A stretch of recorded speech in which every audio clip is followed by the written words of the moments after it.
और कैपेसिटेंस। किसी भी इलेक्ट्रोस्टैटिक सिस्टम के लिए, पर यूनिट वोल्टेज जितना वह चार्ज को एक्सचेंज कर सकता है उसी को हम लोग बोलते हैं उस सिस्टम की कैपेसिटी या सिस्टम का कैपेसिटेंस। इसको समझने के लिए हम लोग एक एग्जांपल लेते हैं। मान लेते हैं कि यह कोई स्फीयर है, इसका रेडियस जो है r है, इस पे चार्ज जो है हम लोग स्टोर कर रहे हैं क्यू चार्ज। तो क्यू चार्ज के कारण इसका पोटेंशियल जो होगा v 1/4πε0 q बाई r, ये पोटेंशियल हो गया। तो एक चीज हम लोग यहाँ देख रहे हैं कि इसमें Q जो है डायरेक्टली प्रोपोर्शनल टू किसके है, V के। जैसे जैसे चार्ज बढ़ेगा वैसे वैसे हमारा क्या होगा, V बढ़ेगा। एक दूसरा क्वांटिटी देखिए, इसी को हम लोग अगर निकालें dV इज इक्वल टू, हाँ बोलो, पूनम देवी कौन है? क्वालिटी इसका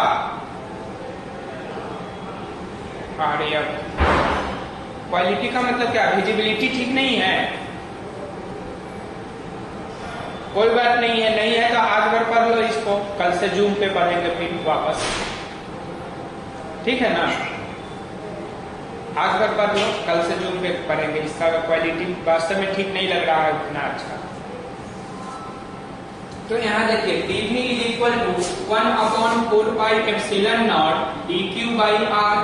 तो अब dq बाई dV अगर निकाले तो ये 4πε0 r आ रहा है। तो देखिए 4πε0 एक कांस्टेंट क्वांटिटी है और किसी भी स्फीयर के लिए r भी कांस्टेंट क्वांटिटी होता है। तो ये जो कांस्टेंट क्वांटिटी आ गया, इसी कांस्टेंट क्वांटिटी को हम लोग बोलते हैं कैपेसिटी और कैपेसिटेंस। इसी कांस्टेंट क्वांटिटी को हम लोग बोलेंगे कैपेसिटी और कैपेसिटेंस।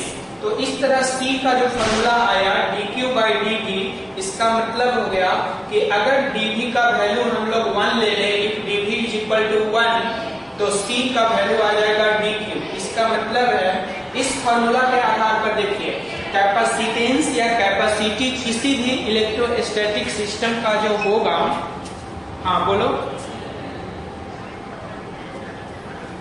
हाँ स्टार्टिंग से ही पढ़ा रहे हैं हम लोग। क्या किए कि एक स्फीयर कंसीडर किए जिसका रेडियस r है और इस स्फीयर पे चार्ज जो है वो q है। तो स्फीयर के सरफेस पर हम लोगों ने पोटेंशियल निकाला। तो पोटेंशियल का फॉर्मूला होता है 1/4πε0 q बाई कैपिटल R आ जाएगा, एक स्फीयर के कारण पोटेंशियल का फॉर्मूला। तो इसी को अब हम लोग डिफरेंशिएट कर दिए दोनों तरफ। तो यह dV हो गया, कांस्टेंट को छोड़ करके dq हो गया, dq बाई dV कैलकुलेट किए तो ये इतना आ गया।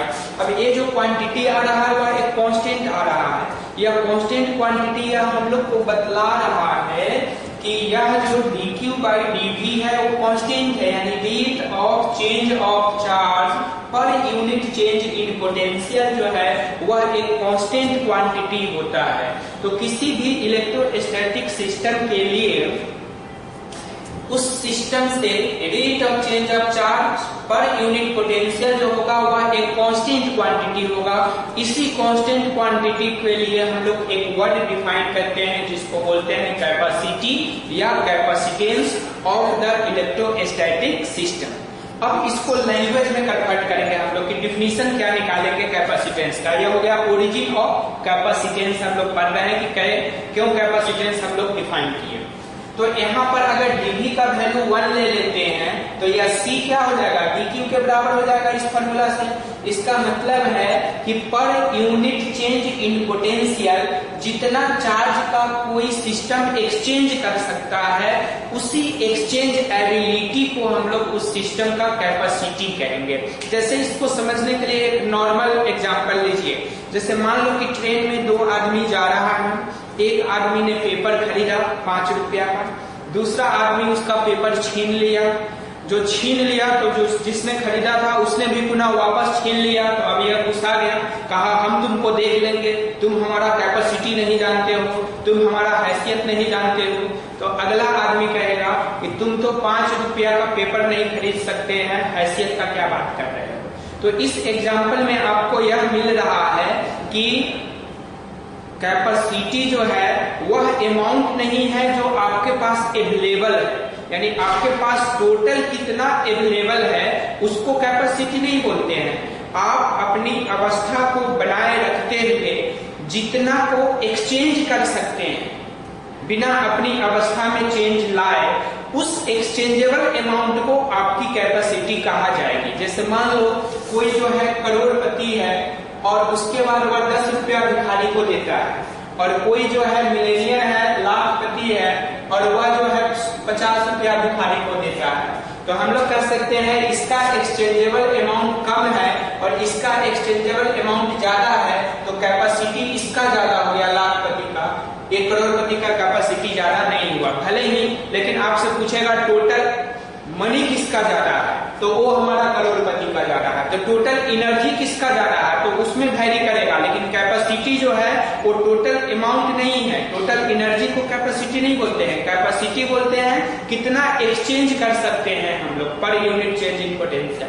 दूसरा एग्जांपल देखिए, मान लो एक दुकान है, मान लीजिए कि एक दुकान है, दुकान में 50,000 रुपए का जो है स्टॉक है, सामान प्रेजेंट है, 50,000 रुपया जो है वो उधार दिया हुआ है कस्टमर को, और 50,000 रुपया जो है सामान लाने के लिए गया हुआ है, यानी कि ऑर्डर में गया हुआ है।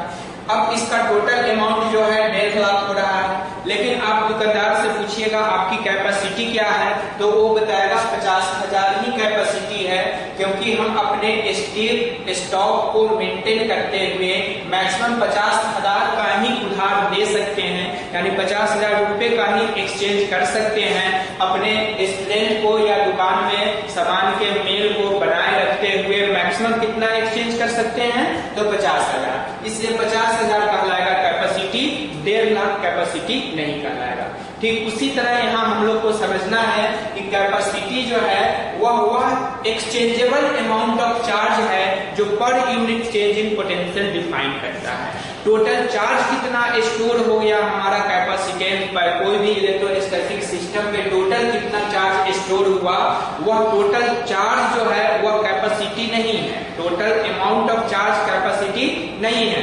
वो टोटल अमाउंट ऑफ चार्ज से जो एनर्जी डिफाइन होता है वो एनर्जी कहलाएगा, कैपेसिटेंस या कैपेसिटी नहीं कहलाएगा। कैपेसिटी कहलाएगा कि पर यूनिट चेंज इन पोटेंशियल कितना चार्ज का यह सिस्टम एक्सचेंज कर सकता है, वो एक्सचेंजेबल अमाउंट ऑफ चार्ज जो है वह हमारा कहलाएगा इस सिस्टम की capacity.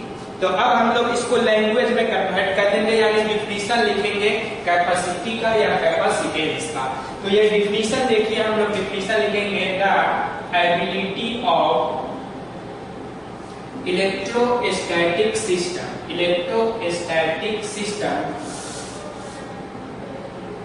To exchange charge per unit change in its potential is called capacitance और कैपेसिटी ऑफ इलेक्ट्रोस्टैटिक सिस्टम। और इसके लिए फॉर्मूला लिखेंगे C बराबर dQ/dt। अब एक चीज आप ध्यान दीजिएगा, इस फॉर्मूला में बेनिफिट क्या है कि ये फॉर्मूला हम लोग को यह बता रहा है कि अगर चार्ज वैरी करेगा तो पोटेंशियल के रिस्पेक्ट में उसको डिफरेंशिएट कर देंगे, जिस रेट से वो वैरी कर रहा हो किसी भी सिस्टम में, तब हम लोग उसकी कैपेसिटी आसानी से निकाल सकते हैं। यानी कोई इलेक्ट्रोस्टैटिक सिस्टम को अगर हम लोग चार्जिंग मोड में डाल दें तो लगातार चार्ज होते रहेगा, और उस सिस्टम की भी कैपेसिटी अगर हम लोग को पता करना है तो इस फॉर्मूला का यूज करके हम लोग पता कर सकते हैं। एक दूसरा एग्जाम्पल हम लोग इसी में लेते हैं, एक दूसरे ढंग से भी इसको हम लोग समझ सकते हैं। दूसरा ढंग क्या है वह देखिए, यानी एक और डिफिनीशन देखिए, इसका सेकंड डिफिनीशन में अभी हम लोगों ने देखा था कि V का फॉर्मूला आया था 1/4πε और Q/R, तो Q is proportional to V हम लोग लिख सकते हैं। तो एक कांस्टेंट हम लोग को चाहिए, प्रोपोर्शनलिटी कांस्टेंट, उस प्रोपोर्शनलिटी कांस्टेंट को हम लोग C बोलते हैं और यही C को कैपेसिटेंस बोलते हैं। तो कैपेसिटेंस जो हो गया चार्ज बटा वोल्टेज हो गया, इसलिए इसका ऐसा यूनिट अगर हम लोग यूज करेंगे तो चार्ज का हो गया कूलम और वोल्टेज का हो गया वोल्ट, तो कूलम पर वोल्ट हो गया। कूलम पर वोल्ट के लिए हम लोग नया वर्ड यूज करते हैं फराड, और इसको बोलते हैं FARAD फराड। लेकिन एक फराड जो है वो बहुत बड़ा अमाउंट होता है। कैसा अमाउंट होता है कि जब 1 वोल्ट पोटेंशियल डिफरेंस पे कोई सिस्टम 1 कूलम चार्ज का एक्सचेंज करे तब उस सिस्टम की कैपेसिटी जो है 1 फराड कहलाएगी। इसलिए कोई भी सिस्टम जो है कम अमाउंट ऑफ चार्ज करता है। 1 कूलम चार्ज आप समझ गए बहुत ज्यादा चार्ज होता है, क्योंकि 1 इलेक्ट्रॉन का चार्ज आपको पता है 1.6 × 10⁻⁹ कूलम। तो 1 कूलम चार्ज के लिए कितने इलेक्ट्रॉन चाहिए आप निकाले होइएगा, 3.25 × 10⁻18 इलेक्ट्रॉन के आसपास।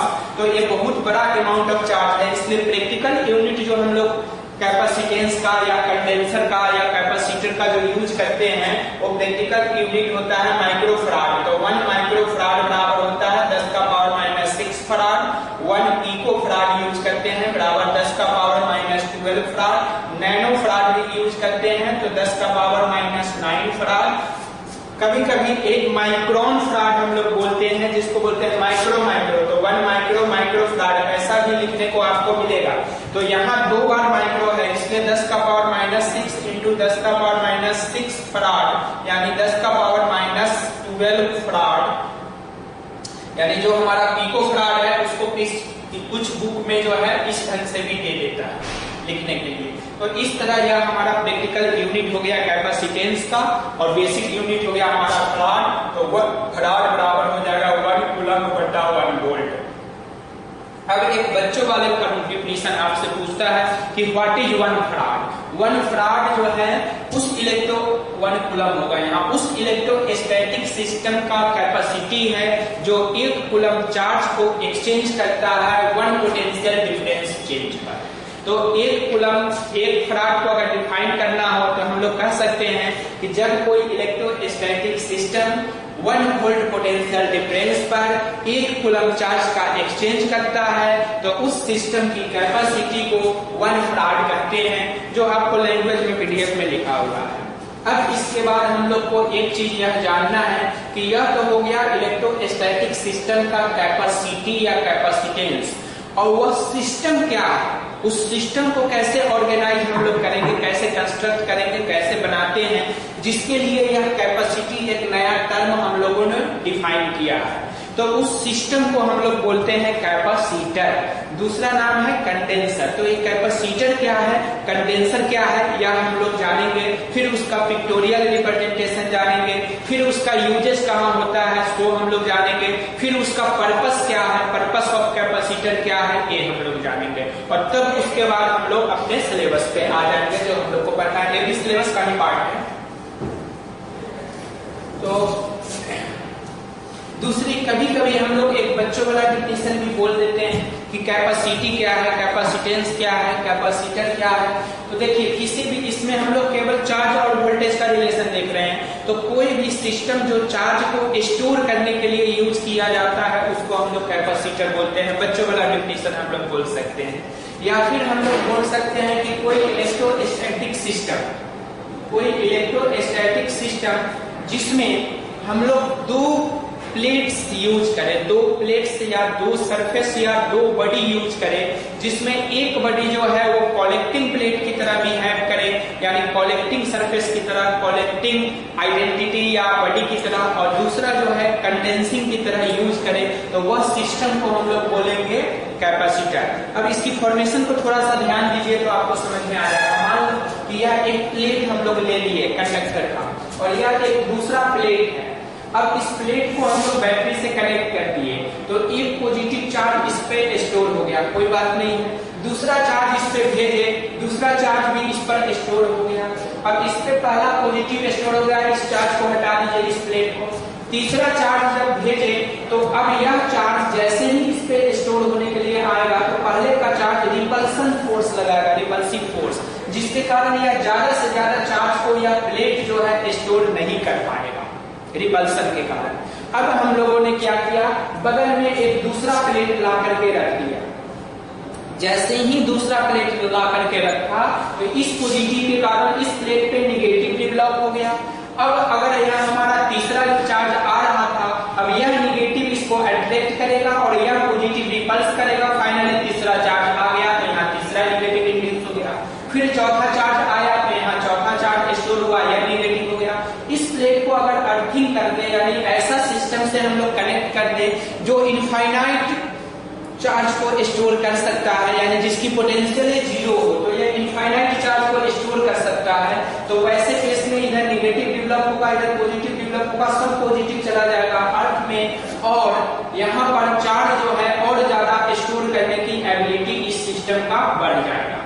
तो इस तरह देख रहे हैं कि ये जो सिस्टम नया हम लोगों ने बनाया, यह सिस्टम में चार्ज स्टोर करने की एबिलिटी बढ़ गया और इस सिस्टम के बीच पॉजिटिव निगेटिव के कारण इलेक्ट्रिक फील्ड भी डेवलप होगा। इस सिस्टम के अक्रॉस पोटेंशियल डिफरेंस भी डेवलप हो जाएगा। तो पर यूनिट पोटेंशियल डिफरेंस में चेंज होने पर कितना चार्ज यह स्टोर करेगा या एक्सचेंज करेगा, इसी एबिलिटी को हम लोग बोलते हैं कैपेसिटेंस ऑफ द सिस्टम। और इस सिस्टम में यह जो पहला चीज आपको दिख रहा है जिस पे चार्ज स्टोर हो रहा है, इसका नाम हम लोग लिखते हैं कलेक्टिंग प्लेट। Collecting plate. दूसरा, जिसने इस पर चार्ज स्टोर करने की एबिलिटी को बढ़ा दिया, इसको बोलते हैं कंडेंसिंग प्लेट। Condensing plate. अब प्लेट की जगह हमारा सरफेस भी हो सकता है, दो बॉडी भी हो सकता है, collecting body and condensing body. दोनों के बीच का जो है स्पेस दिख रहा है, इस स्पेस भी इंपॉर्टेंट है। इस स्पेस को बोलते हैं कैपेसिटिव।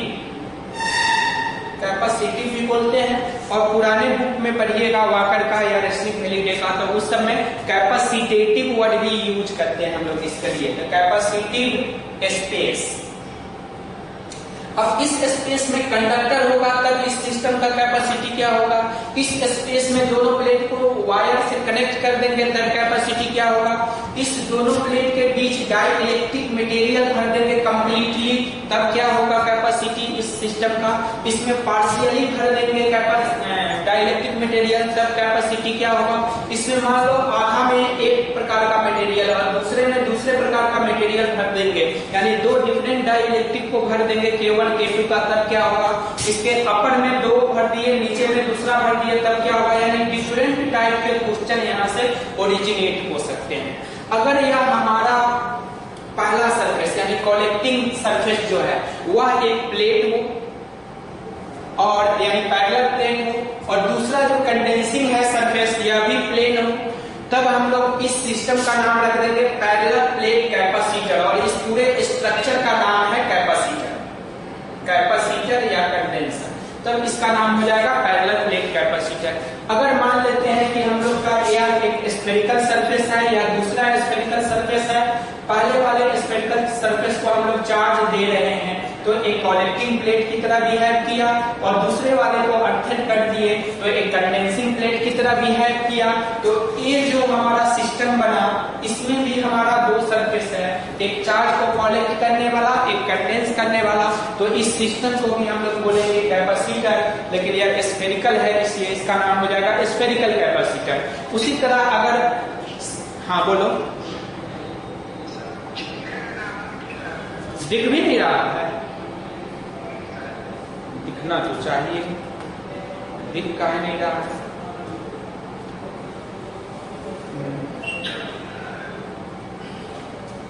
अच्छा ठीक है, आज का देखो, आज कब में पढ़ाएंगे तब, और कल ज्यादा पढ़ाएंगे जूम पर, इसमें पूरा क्लियर नहीं आ रहा है, ठीक है ना। गूगल मीट ऐप सुने थे, अच्छा है लेकिन काम नहीं किया उतना। तो अब देखिए, अगर हमारा आवाज सुनाई दे रहा है उससे भी आपको समझ में आ जाएगा। अगर हमारा यह सरफेस कलेक्टिंग और कंडेंसिंग जो है वो सिलिंडर का बना हो, सिलिंड्रिकल शेप में हो, तो उसको सिलिंड्रिकल कैपेसिटर बोलेंगे। इस तरह हम लोग को सिलेबस में तीन प्रकार का पढ़ना है, एक पैरेलल प्लेट कैपेसिटर, दूसरा स्फेरिकल कैपेसिटर और तीसरा सिलिंड्रिकल कैपेसिटर। तो पहले बेसिक डिफिनीशन होगा कैपेसिटर क्या है, तो हम लोग कर सकते हैं the electrostatic system consisting of collecting plate and condensing plate used to store the charge is called capacitor.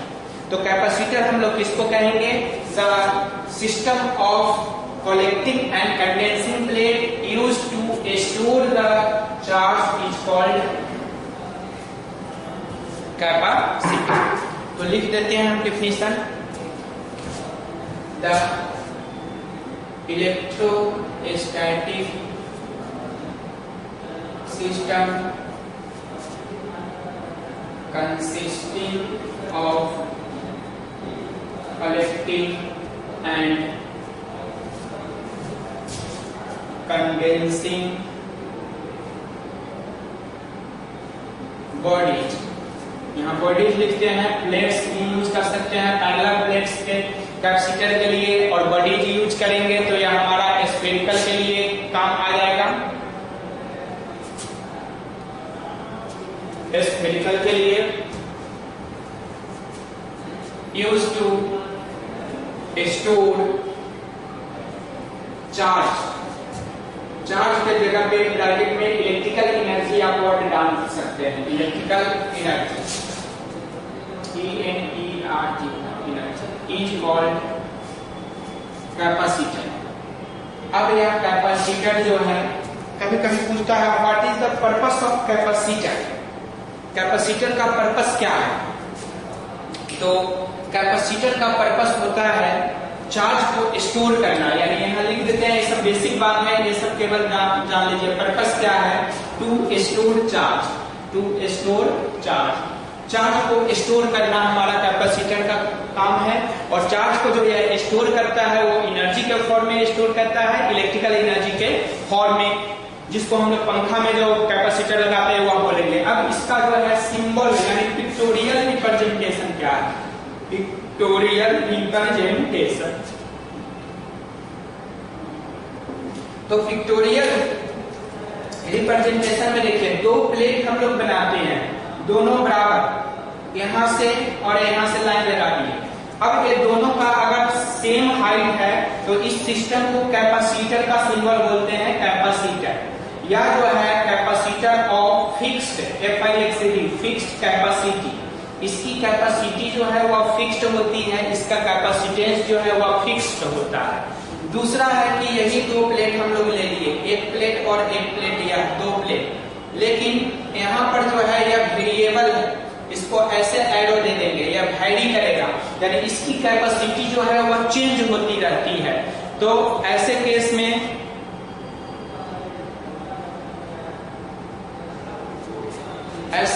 जो है इसको हम लोग बोलेंगे कैपेसिटर विथ वेरिएबल कैपेसिटी, यानी कैपेसिटर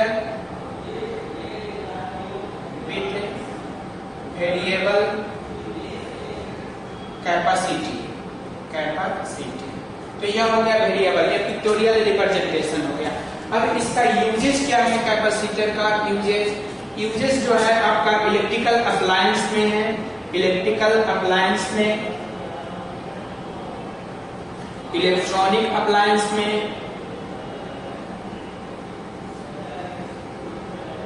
कंप्यूटर में, रेडियो में, इलेक्ट्रिकल अप्लायंस में, फैंस में लिख दीजिए, table fan, ceiling fan, ETC आप लिख दीजिएगा जहां पर इसका यूज है। अब इसके बाद एक चीज पूछता है, प्रिंसिपल ऑफ कैपेसिटर क्या है? ये आपका बोर्ड में 1 मार्क्स में पूछता है, what is the principle of capacitor. तो कैपेसिटर का प्रिंसिपल हम लोग को क्या है तो देखना है।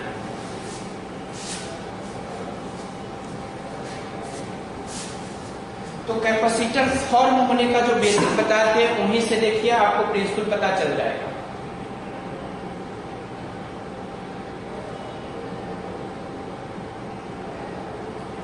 तो प्रिंसिपल यहीं से पता चल जाएगा आपको।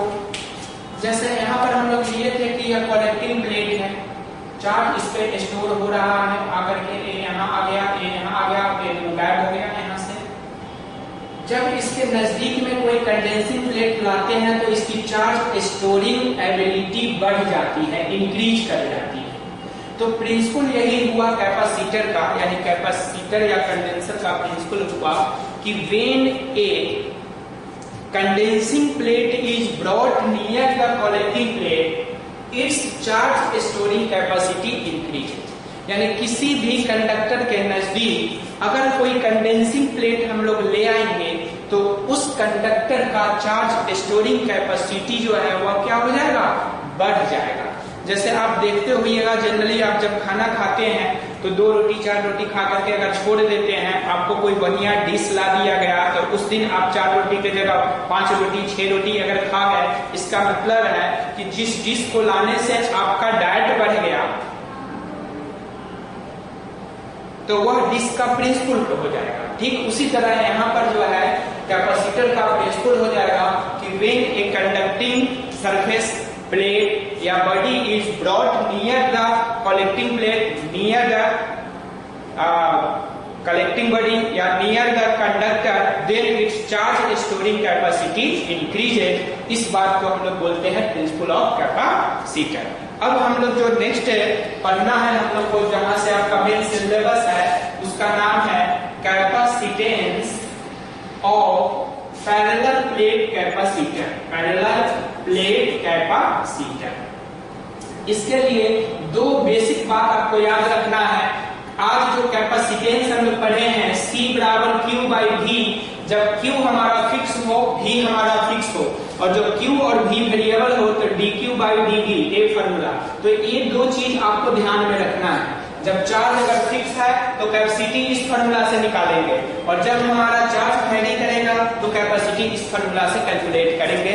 और यहीं से हम लोग कल क्लास स्टार्ट करेंगे। चूंकि गूगल मीट अच्छा ढंग से फंक्शन नहीं कर रहा है हम लोगों को, इसलिए हम लोग कल जूम पे क्लास करेंगे। इसलिए जूम ऐप पे पुनः आप वापस आइएगा, हम जूम ऐप पे कल क्लास लेंगे ओरिजिनल जो हम लोग का बोर्ड का टॉपिक होगा। और कल का क्लास आप मिस नहीं करिएगा, क्योंकि बोर्ड में इस चैप्टर से 3 मार्क्स का क्वेश्चन आता है।